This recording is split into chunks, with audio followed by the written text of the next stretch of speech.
All right, welcome. My name is Melina and I will be the facilitator today. I'm glad that at least one person is here. Usually I have a few, but regardless, we're gonna go ahead and get started. Today is one of my favorite topics, which is about how to manage change. Because change is inevitable, right? It happens all the time, and how to be able to manage it, how to be able to deal with the change. So we're going to dive into that a little bit.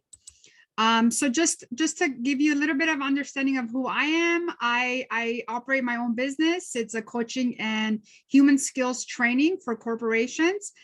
And I do this because I just love seeing people transform and kind of get unstuck with things that are going on in their life that's keeping them stuck and unhappy and frustrated, and how to move beyond those so that they can live a more purposeful and happy life. So that's my commitment for being here, or any opportunity I have to teach these concepts. It gets me excited because I hope that when people walk away from my workshops, they have access to something new, or something was reinforced for them so they can create the kind of life that they choose to.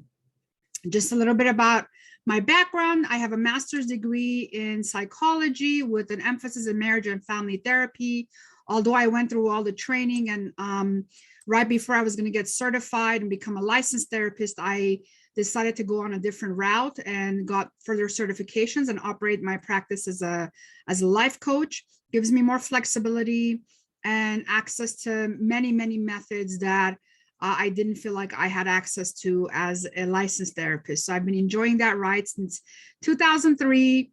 And in 2016, I expanded my business and started doing some human skills trainings for corporations. And that's what brings me here. All right. So I usually, any workshop you've been at, and Jenny, I know you've been to several of my workshops. I just want to go ahead and talk about this concept of how you can listen today, whoever is watching later, and whoever's present now, how you can listen to this presentation so that it adds value for you. Generally, all of us as human beings, we have a tendency to listen through filters, and we don't realize that we do so.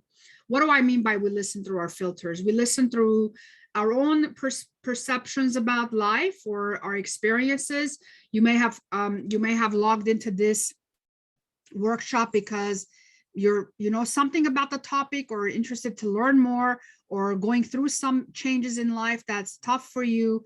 So you may have come here with some preconceived ideas about what this workshop could be. You may have done a workshop with me, and so you have some filters, right? And so when information comes your way, you're going to run it through your filters. Now, I always invite my participants that when you're here, I really invite you to be here with a new listening in mind, not what you're used to and not what you know, and to be present with only one thing in your in mind. That's your own life, and something that you're challenged with right now, or something that you're dealing with. And usually during this time, I just invite everyone to think about, okay, what is something that's going on in my life that's challenging me, or what is something that I'm interested in accomplishing? So just think about that for a minute. Like, what are some changes that you're going through? What are some challenges that you're facing?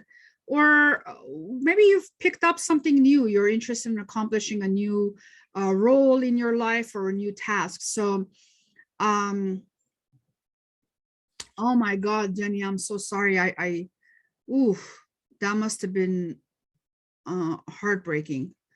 I have a participant that said that they put down their 13-year-old lab yesterday. I'm so sorry. Yeah, I can imagine that this is a really sad period for you.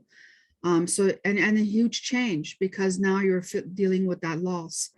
So I'm going to actually address some of that today, but I really appreciate that you're still present and here, and I hope that this adds some value for you, Jenny. And the rest of you who are watching this later, I really invite you to think about a change that you're facing right now in your life, and just keep that in mind as we continue the talk today. So some agreements between us, really important, just to be fully present. If you have any questions, feel free to chat with me in the chat, or afterwards, you can always email me. And my email is right there, coachmel2020@gmail.com. So what is this workshop about? It's to understand change, all the facets to it, all the different aspects of change, and how to move forward from being in stuck states. Develop more flexibility and resilience with change, and understand our subconscious mind, which is actually one of the things that I'm going to dive into. Change, all of us, we interpret change differently. So for me, when I think about change, it's not a happy thing for me. It's not like, whoo, yes, let's change.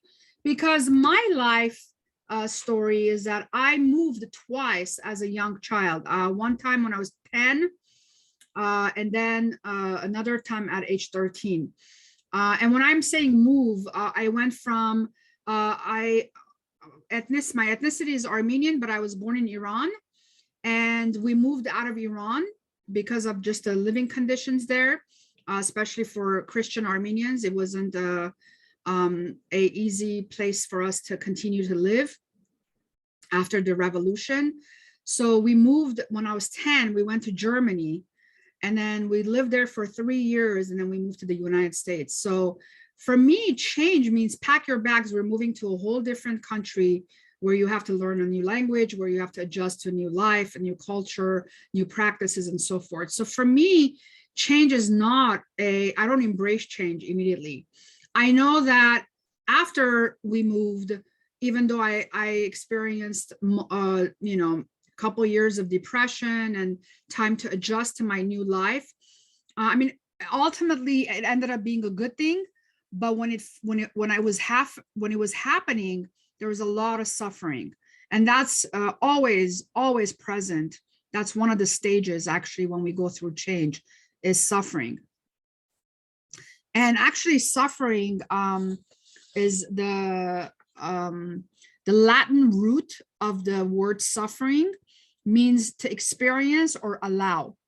So anytime we're going through change, the reason why a lot of us have trouble with it is because we don't allow ourselves to go through it, because it feels so painful. We want it to go away.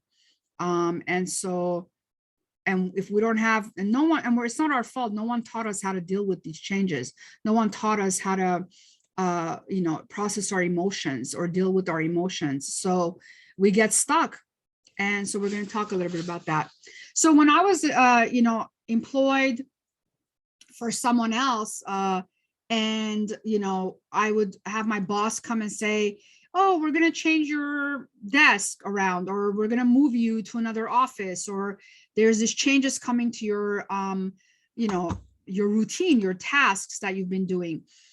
I didn't embrace that. Like, oh yes, let's do it. It was like, oh, it was like scary. And I went through all the stages that I'm going to talk about of change, and having that outlined, which I'll share with you, makes it a little bit easier, because it allowed me to come from a place of understanding. So I'll talk a little bit about my own experiences. I always bring up my own personal stories because it's just the best way that I can explain some of these concepts, so that they're not just in theory, but how to actually practice them, because that's what I'm really big on. I mean, I can sit here and talk about all this stuff and it sounds nice, but if we can't practice it and apply it to our life, what's the use? So I want you, whoever is watching this, participating, and is present, I want you to think about this for a moment and just kind of list things that bug you about change. So this is just brainstorming. So just kind of sit back and grab a piece of paper and think about what bugs you about change, about changes you need to make. Even if what bugs you about people who ask you to change or want you to operate differently.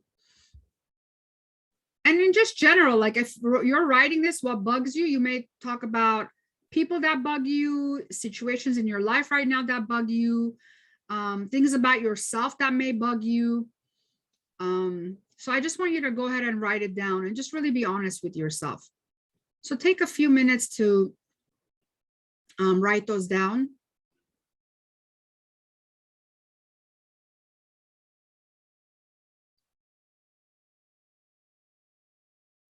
Really think about what bugs you about change.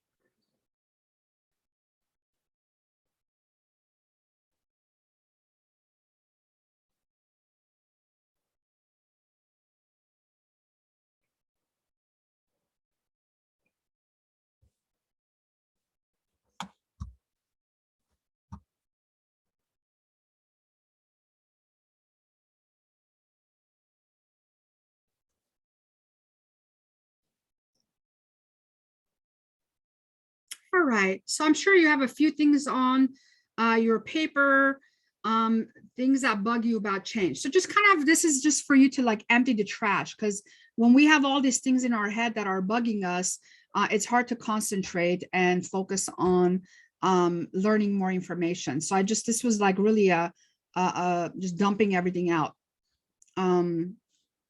Most of the time, some of the common things that people say about change is that it's scary. There is a fear of like loss of what you know to what you now have to learn. So it's like that fear of loss, fear of having to do things differently, practice things differently, and so forth. So that's one of them. Like the negative self-talk, what bugs people, like they get really in their head and they analyze, overthink. And so some of those are some common ones. And just fear of not being able to accomplish that new change that's coming up in our life. So that's a big one as well. Just not being able to manage it, not being able to get through it. All right, so I always talk about this in my workshops because it was a huge insight and breakthrough for me when I went through some major changes in my life in my early 20s that kind of put me on this path of, self-growth and self-realization and recognizing my own, my own challenges that were getting in the way of my success and my productivity and my happiness ultimately. And for me, the biggest shift in my early 20s was this idea of taking personal responsibility for how my life was going and how I wanted my life to be. Generally, when we think about responsibility, it's kind of like, oh, what am I like? I don't want to. If we think about it as a fault, but it's really not. Responsibility, when you break up that word, is the ability to respond to whatever is going on in your life. Now, I had to learn how to respond to things that were going on in my life, because usually I didn't learn I didn't learn problem solving skills growing up. I didn't learn any of that. I think my parents did an amazing job at covering everything up. So I thought life was like just great and perfect, but that wasn't the reality, right? The truth was that there was always tough moments and tough things that even they went through and we went through, but I just kind of grew up, being sheltered and not realizing that if I want to make something happen, it's going to be up to me, and which requires personal responsibility. So I really want you to ask yourself, am I willing to take personal responsibility for how things are in my life right now? Or do you want to sit at the other side of the fence and blame, which is what I did for many, many, many years. And I was miserable. I would always look outward and blame, oh, well, if this was like this, if I didn't come to the States when I was 13 and I had learned, I had friends growing up in, kindergarten, middle school, I wouldn't feel so alone. I mean, all the things that I would blame others for, my parents, or when things weren't going well in my life. I had to learn to really take personal responsibility to make my life happen. And I had to learn how to do that. So I just want you to just make a commitment to yourself or ask yourself, am I willing to take personal responsibility, or do I want to just keep blaming people? So part of today's presentation, I decided to do this concept of how our mind works, because it's easy to talk about change, wanting to change, wanting things to be different in our life. But if we don't understand the how our brain operates and how our mind works, then it's tough to, we find ourselves, being in this self-judgment mode more often than we need to be when something doesn't happen that we wished that it would happen or we hoped it would happen. So I wanted to talk a little bit about our mind and how our mind works.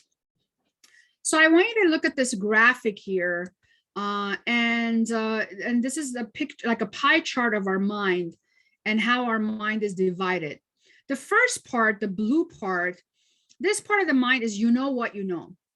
So think about, okay, you know what you know. What is that about? You know what you know. It's if I ask you, do you know your name? Yes. Do you know that you're a certain gender? Yes.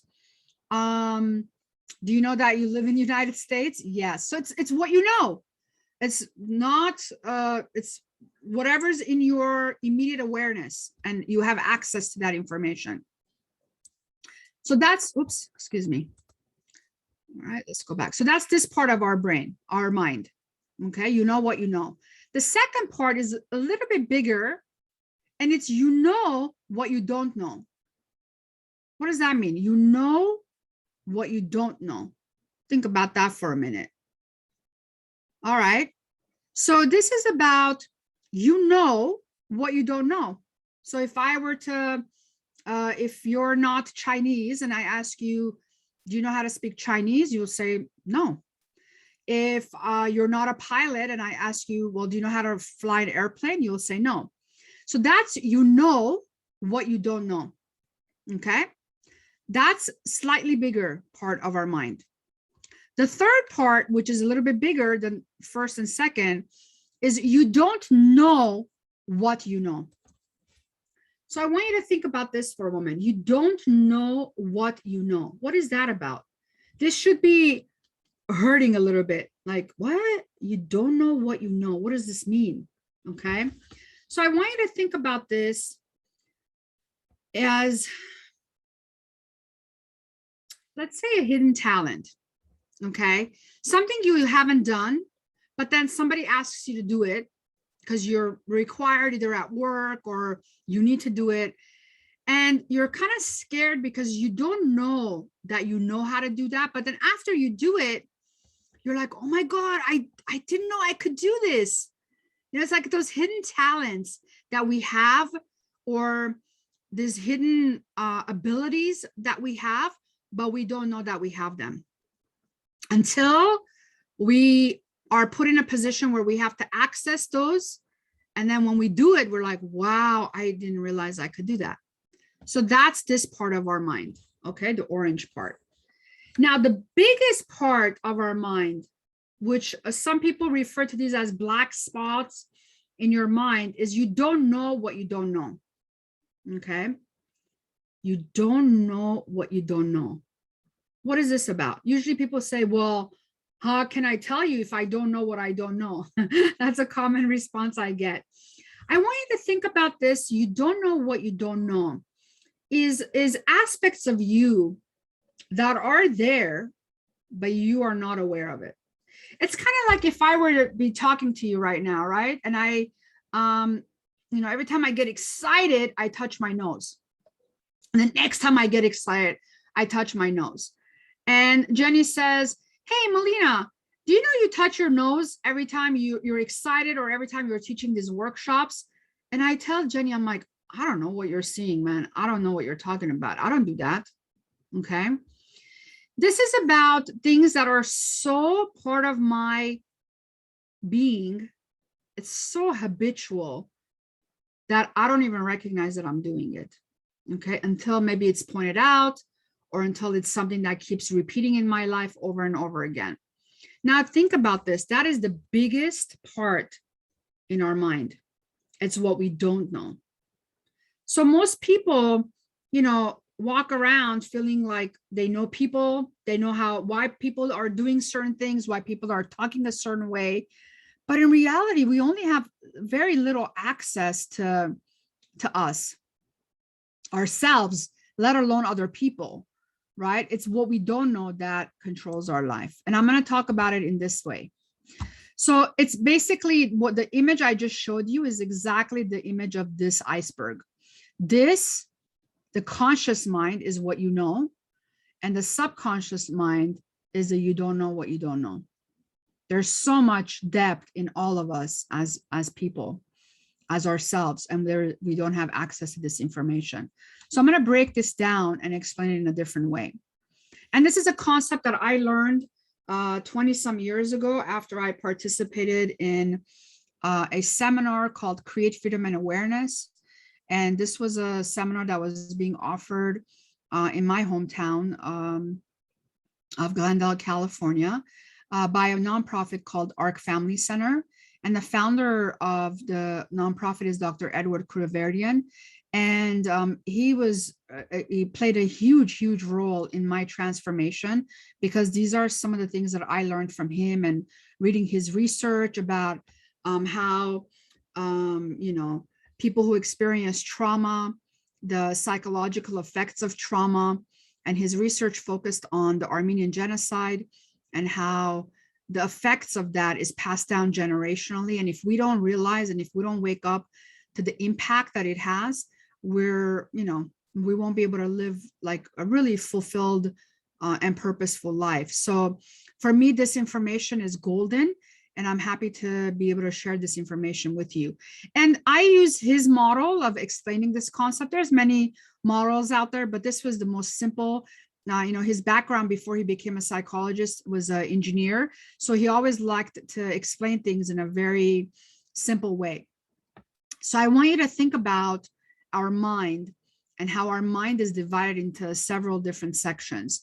So when we're born, from the age of 0 to 8, our subconscious mind, which is our long-term memory, it starts developing through association. And it gets registered in our subconscious mind as pain and pleasure. For example, you touch fire, it burns your hand, it gets registered in your subconscious mind as pain. You're crying and mom gives you food to eat, that the sweet sensation or food sensation gets registered in your subconscious as pleasure. Okay. Now imagine all the things that happen to us between the age of 0 to 8. Life happens to us, right? We go to school, we have our family. There are certain beliefs that our family enforces on us. Values that we pick up from our family environment, from, if you belong to a church, certain religion, you pick up ideas and programming from there. And during that time, your subconscious mind is like a sponge. Your mind is like a sponge. That's why they always say, be careful what you do around kids from the age of 0 to 8. Although that age has dropped down a little bit, just because everything's so much more advanced than when this research was done, because kids are literally born and then they have a iPad in their lap. So they get to, work on expanding their mind so much faster. But generally, the reason why so much gets stored in our long-term memory during that time is because our mind has no ability to critique what's going on in our life. Whatever happens, we take it in like a sponge. Like, oh, okay, mom yells when she wants to get her point across. That becomes, we don't question it. We don't say, why is mom yelling? The child just says, oh, that's how women talk. That's how women express themselves.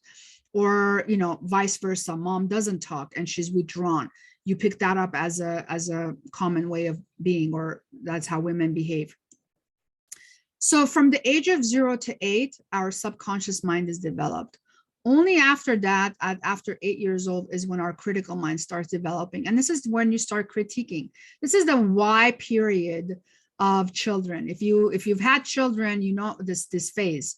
Why is the sky blue? Oh, because there's no clouds.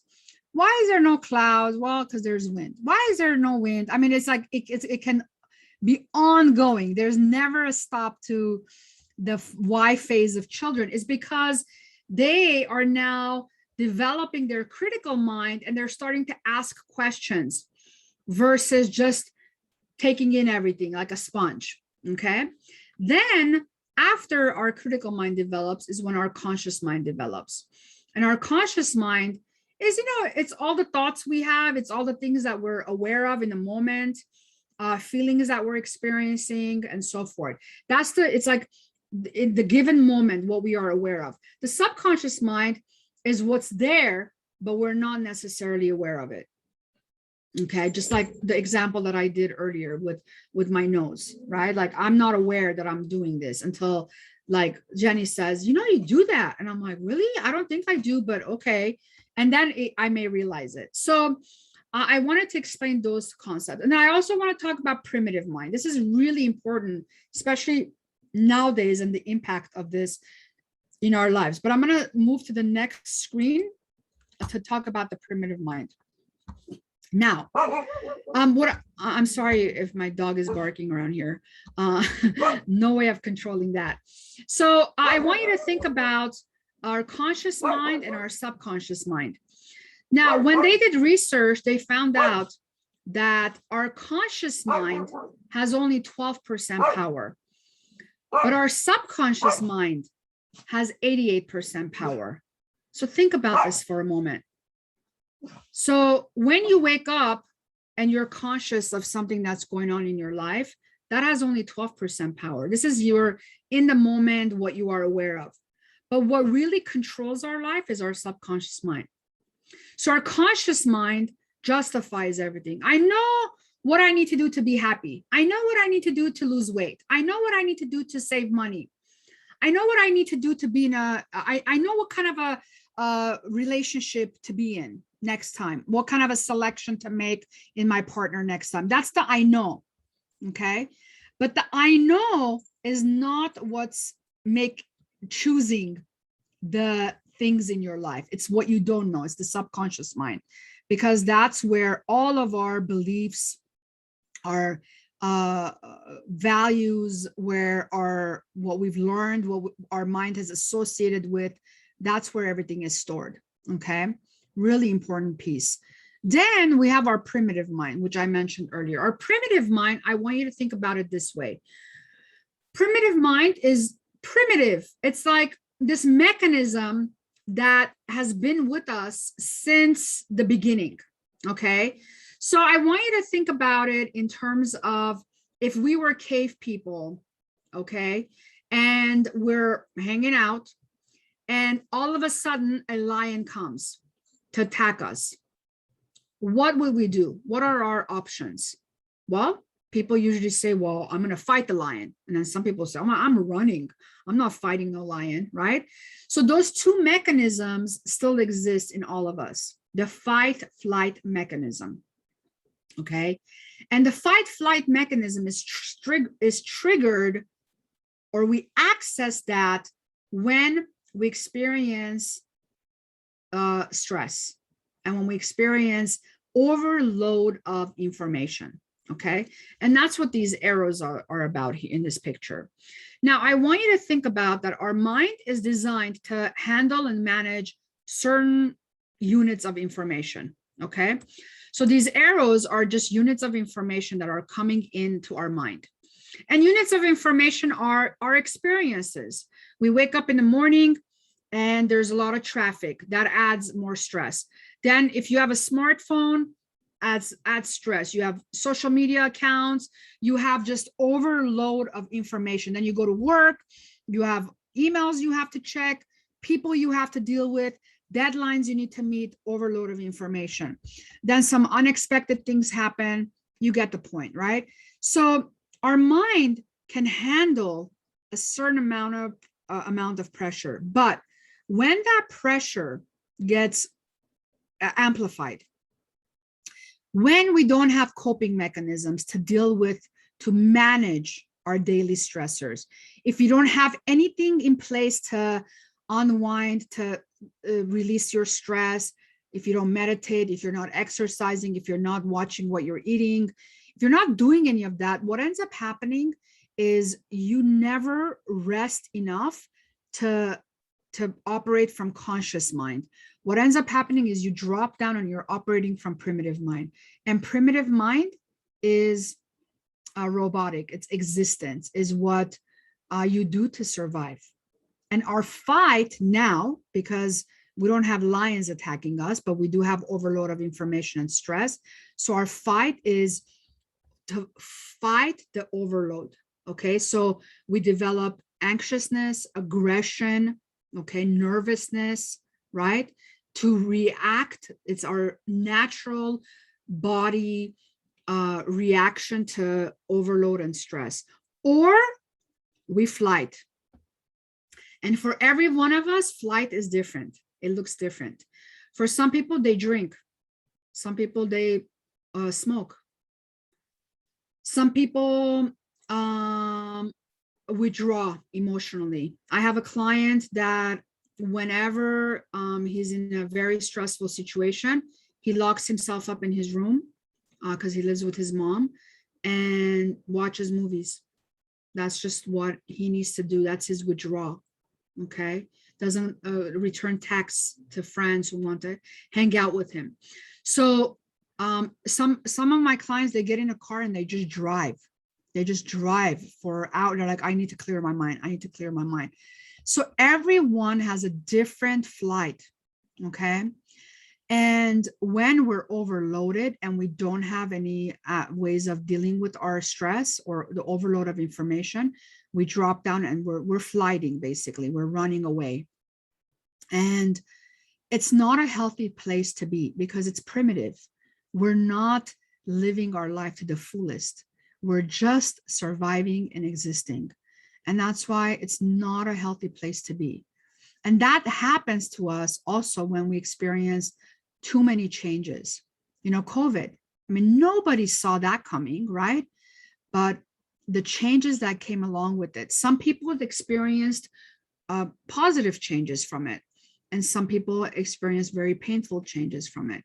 So it's again, it's the ways to deal with it. So just really wanted to emphasize this because when someone says, oh, I need to make some changes, consciously, you want to make those changes, but you have to understand what is in your subconscious mind that is controlling that behavior in the present moment.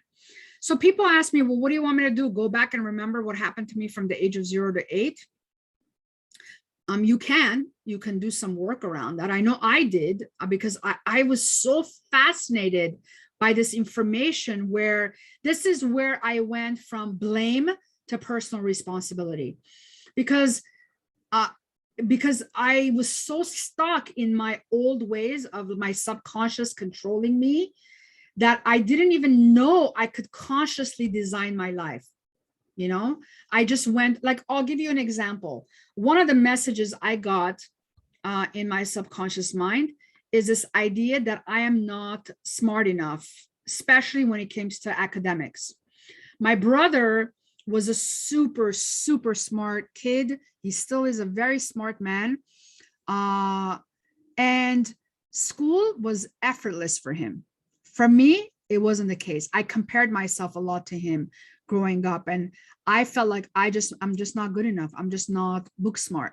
And that was so reinforced constantly in different situations that it became a belief that I had.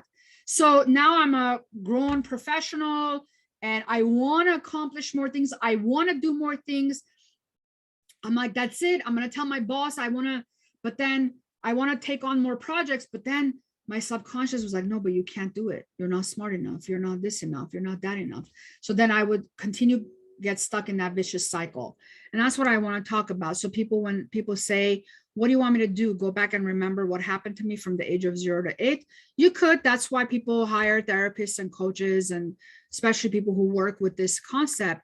Or you can also just pay attention to your life right now and see what are some things that keep happening in your life over and over and over again, which we call patterns, right? Vicious cycle, these patterns that continue to happen And every time it happens and you're dissatisfied, you tell yourself, that's it. Next time, I'm not going to get into a relationship with that kind of a guy. I'm not going to get in a relationship with that kind of a gal. I'm not going to do this. I'm not going to trust this kind of person, whatever it may be. I am not going to procrastinate. I'm going to, next time so-and-so calls, I'm not going to overextend myself. I'm going to be able to be assertive and say no. But then when the time comes, you repeat the same pattern. And then you go, oh man, okay, that's it. Next time. All right, starting Monday, right? How many of us have used that before? Starting Monday. I personally gave up on Mondays. Mine's are Wednesdays now because it's like, how many times am I going to say starting Monday, right? So, but yeah, so it's important to identify your patterns. And what are the patterns that keep repeating in your life over and over again? And that's how you find out what is going on a subconscious level, okay? And identifying your patterns, one, allows you to become aware of it, and two, it allows you to make a decision and a choice that you don't no longer want to show up like that. And when you make that connection, okay, I know I do this, but it's not serving me anymore. It's causing me pain. And usually we as human beings, we change only when there's pain or pleasure. That's the only time people move to make anything, to do anything different in their life. When they're experiencing pain, or when they know whatever they're wanting to change is going to add some pleasure in their life, then people move. I mean, think about it this way. When you're having to put on non-elastic pants and the pants don't fit you, you're like, oh man, I gotta lose weight, my pants are so tight. Pain, right? Then you're like, I gotta, or there's a wedding coming up and you see this dress and you want to fit into that dress. That's like pleasure. You're like, yeah, I want to look hot, I want to wear that dress. Then that drives you to whatever, exercising and eating right and so forth. So what I'd like you to do, I'm gonna give you some exercises that you can do on your own time, because usually the stuff that I teach, they're usually 3-hour workshops. I've condensed to like an hour just to provide the information, but I still am going to be providing you some exercises that you can do on your own time, should you choose to experience the application of these concepts that I'm talking about. So I want to talk about the rest of the time about change, and that there is stages to change. Change doesn't happen overnight for none of us. I mean, something may change overnight, but how to deal with that change takes stages, okay? And I've outlined each stage for you. You're welcome to take a photo of the slide when I put it up next, with the next slide that I'm going to be putting up. But just to tell you what's in that slide is the 8 stages of change. And then they're divided into tasks, skills, and what you need to let go of, and what is the learning in each stage. It's all outlined for you. And it looks like this. So stage 1 is when you're feeling stuck. Okay. And then basically each stage, it tells you what you need to do in that stage. What are the skills you need to have to get through this stage?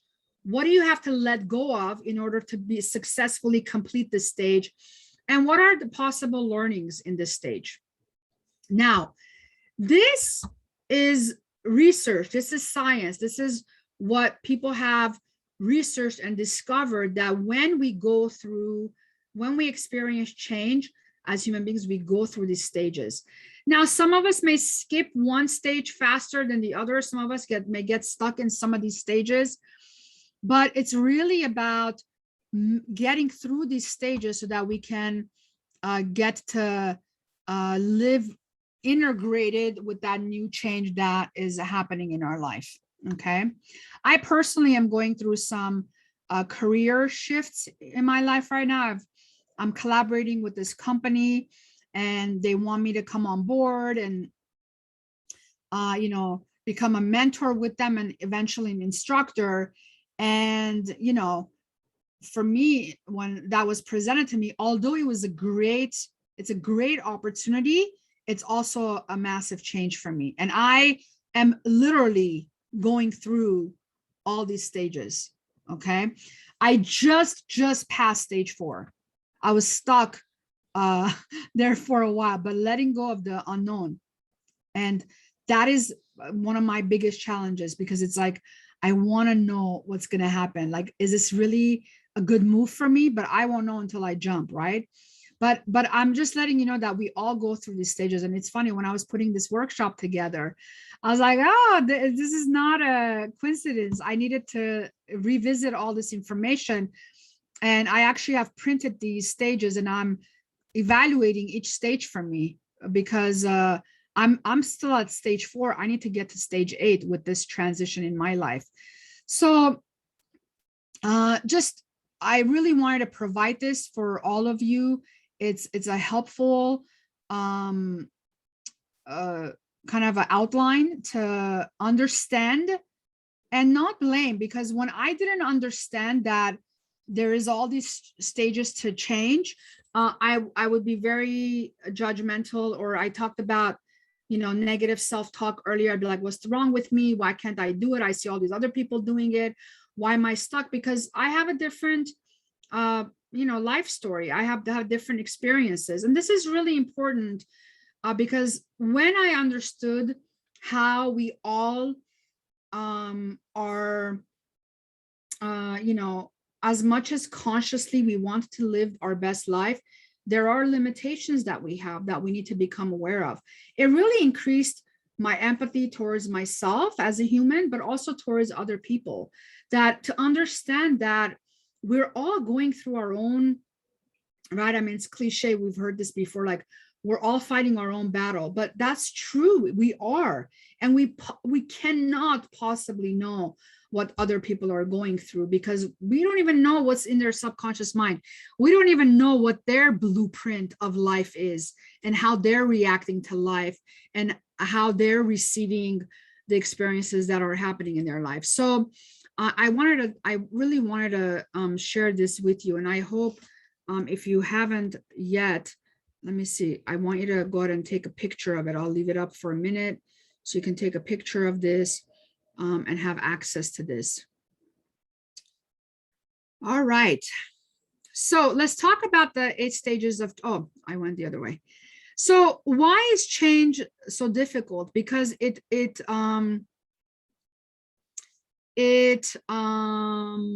affects, or it impacts our human needs. Okay, there are 6 human needs in general. When they have studied, like, what are our needs? Certainty, number 1 need for us as human. Uncertainty, variety, is also a need, and I'll talk a little about that. Significance, feeling significant, feeling loved, and having healthy connections. And number 5 and 6 are they're not needs that are absolutely necessary, but allow us to feel more part of kind of a bigger whole. When we feel, contribution, we can contribute, and we can also grow from that. But it's not a survival need. It's not something we need to survive. Okay, if we contribute, great. And if we grow, great, but it's not an absolute need. What is really a need is the 4 qualities that I mentioned: certainty, variety, significance, love, and connection. And we seek these out. And when they are threatened or not expressed, we act out to satisfy them. So when we're not certain about things, we act out. When we're uncertain about things, we act out. If there's not enough variety in our life, we get stuck and we act out. Okay. If we're not feeling significant, we act out. If we're not feeling love and healthy connections, we act out. Until we feel satisfied, then we settle into that. Okay. We settle into that change. So certainty, what is that about? It's like, what are you certain or confident about in your life? Sometimes it's just our abilities. Because of trial and error and our triumphs, like, you can be certain about your abilities, about what you can bring into a relationship. But when change happens, it threatens this certainty, because certainty is security. And we, as people, we need to feel secure. The reason why so many people had a difficult time and still do with COVID, including myself, is so many things were uncertain, even until this day. You know, is the vaccine going to work? Is it not going to work? Um, you know, some people who are working in offices, are we going to go full-time back into employment, or are we going to be able to work from home? Things are very uncertain, and it put people in a very, very uncomfortable states. What's uncertainty and variety? This is when life is scary if the uncertainty is too big. Okay, when it's like when you can't see the whole picture. And why uncertainty is also important, or variety is important, is because as human beings, if we don't keep challenging ourselves, we also don't like that. We get bored, and we feel dissatisfied, we feel stuck, we feel depressed, because it's like the same thing over and over again. That's one of the reasons I get a lot of clients that reach out to me. They're like, I want something new. I've been living the same life for so many years with same excuses. I want to break out of this. And that's this human need of wanting variety in your life, wanting to, you know, get to know yourself, and how to manage the, you know, create uncertainties and get excited about life. Significance is when you want to feel like you're significant, right? Like, through achievement or through ego. So people do things because they need to satisfy their ego, or they do things because they just like the achievement of it, right? Love, I mean, you know, caring deeply for a person or a pet is a need everyone has, whether it is recognized or not. Okay. And then I talked about growth is these are the only human needs that are optional. These develop us and evolve us, but they're not necessary. Okay. So anytime these needs are threatened is when we don't do well with moving forward and with change. And this is like, I love this because it kind of puts things into picture, into like a vision, into an idea of, okay, why, what is going on? Like change has cycle, like a cycle of change, cycle of life. I'm mentioning the cycle of life here because it's just easier to understand. But imagine that, you know, there's birth, right? New experiences, you set new goals, dreams, and there's hope that, oh yeah, I'm going to accomplish this. And then you get to a point where you're accomplishing your goals, you feel great, everything is working, and that gives you happiness. You're like, yeah, this was a great change in my life. And then, but we don't stay in happiness. See, what happens a lot, and this is very true in the Western culture, most of us, we want to force ourselves to just be happy because the other stages are not comfortable and they're uncertain. Okay. But we can't stay in happiness. We can't be in summer all the time. We gotta, I mean, unless you're in California, but you know, but we gotta change. We gotta move forward. And that's the toughest part is dealing with the loss, you know, trying to shed like the ways, our old beliefs, and letting go of what was. And that's the toughest one. It's loss, right? And we don't like to be there. And at the same time, is it necessary? Absolutely. And then after that, we go into the hibernation, winter, which is the emptying out period, where we allow ourselves to suffer. And remember, I mentioned suffering in Latin is experience or allow. So we have to allow ourselves to experience the pain, the suffering of the shifts that we're making in our life. Okay. Like one of the things that's threatened for me right now with this new opportunity is, you know, as one of my highest top values in my life is independence and freedom. Okay. And that's why I at some point decided to, you know, go into my own business, because I just thrive better in that kind of an environment versus if I'm controlled and told I need to be at work at 8 o'clock and clock out at 5 o'clock, you know, I just don't do well with that because it threatens one of my highest values of independence and freedom, right? So this gig that I'm, being asked to be part of is threatening my highest values, because it's almost like someone else is going to kind of have access to my schedule, right? Not access, but I'm going to have to schedule things for them to accommodate them. And it's like, oh, I don't know if I want to do that. But then I know it's a great opportunity. So that's the dilemma, right? Those are the stages. But I know that I'm going to go through all this, and I'm definitely, I'm happy about the opportunity, but I'm kind of in releasing and suffering period right now, personally, about making this decision. So I wanted to show the cycle of life, because this is unavoidable. So we can be super successful in learning how to travel through these stages by understanding the stages of the change that I've already provided for you, and get through this cycle and not get stuck one place or the other. Because even in, anywhere in this cycle, if we're stuck too long, we're just existing. We're not fully living our life to the highest purpose. Okay. So here are some exercises that I'm providing you, things that you can do on your own to start that kind of the wheel from turning, right? So I call this the rewind, reflect, and rewrite worksheet. It's basically just to answer these questions. So, take a picture of this when you have some time. If you really are finding some of the stuff that I'm mentioning here of value, and you want to get into the practice of it, because again, you can finish this workshop and say, oh, that was great information. And that's okay.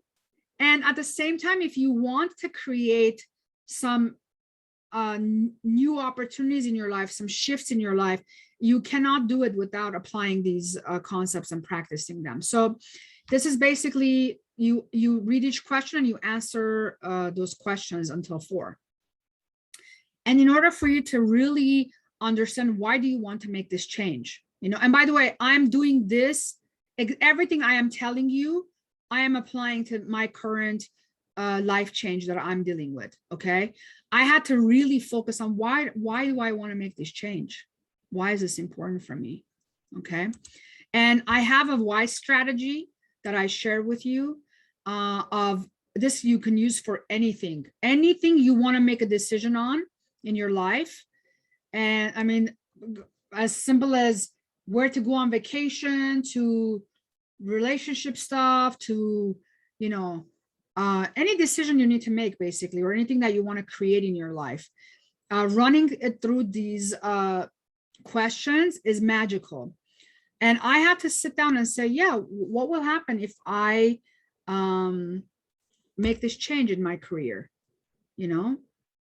Okay, eventually, not right now, but eventually I'll make more money, I'll serve more people, I'll impact more lives. What will I feel? I will feel great. I will feel renewed. I will feel like my mind is expanded. What will I think? I think that I can expand myself even at my age, or whatever my thinking is around that. What will others think or say? That I put something in my mind and I did it. I was open to changing, and I reached levels of success. So that's how you run it through that filter. And then you do the next questioning. What will happen if I don't make this change? I'll stay kind of where I'm at. I won't learn new skills. What will I feel? I'll feel disappointed in myself that I didn't take the risk to make it happen. What will I think? I'll think, oh, I'm scared, or I'll think, oh, I can't do it, and then what will others think or say about me? Oh, Mel's, she didn't do it, or I don't know, whatever, at that moment, because you have to really be in the zone to do this. I'm just doing it as an example for you. But, basically you answer these questions. So when you write them out, you actually visually see, okay, so do I make this change or not? Do I make this move or not? Do I make this decision to create something in my life or not? And this just clears it up. I love this strategy. I use it even for travel. Like, should I go here or not? Like, am I going because others think I should go, or is it something that I want to experience? Like, it just clears out a lot of the things in our head. So I've provided this as well. Feel free. I know this usually will not take you more than 10 minutes to do. So feel free to take a picture of this and apply it, especially to something that you're wanting to change in your life. And then I also provided some more in-depth questions for you, because for me, honestly, questions are the answers. Our brain, we need to ask the right questions to our brain so that we can, it can start solving the problems for us, okay? Most of us, we get stuck in why is this happening to me? Why do I have to make this change? You have that strategy already. What ends up happening though, we don't think about the how. We don't ask, how can I improve my communication? How can it's the hows that get our brain moving forward. So this question allows you to just work through, and they're designed by purpose, by the way. They're not just random questions. They follow, one follows the other and the other and the other. And this is another way of you getting grounded and having some clarity into what it is that you want to accomplish and why you want to accomplish it. So I've provided some tools for you to apply. I hope that you will. You can use this anytime.